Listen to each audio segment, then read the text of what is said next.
fire. It's one of the most powerful forces on Earth, both a tool for survival and a force of destruction. But what exactly is fire and how does it work? Today we'll dive into the fascinating science of fire. Fire is a chemical reaction known as combustion. It occurs when fuel, heat and oxygen come together in just the right way. The process begins with the application of heat to a fuel source. This could be wood, gas, or even a candle wick. When the fuel is heated to its ignition temperature, the molecules within it begin to break down, releasing gases.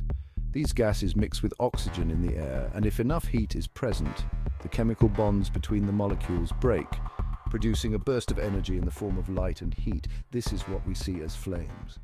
The color of the flames depends on the temperature and the type of material being burned.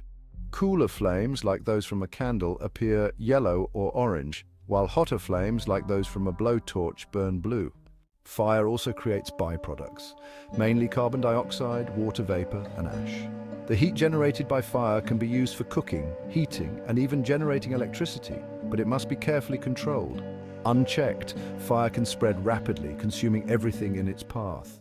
In essence, fire is a rapid oxidation process that releases energy. It's a reminder of both nature's power and humanity's ability to harness it. From the warmth of a campfire to the engines that power our world, fire has been central to human progress. Understanding the science of fire helps us appreciate its role in our lives and underscores the importance of respecting its power. Want to learn more about the science behind everyday phenomena? Subscribe to AI Explains It All and let us know in the comments what you'd like to explore next.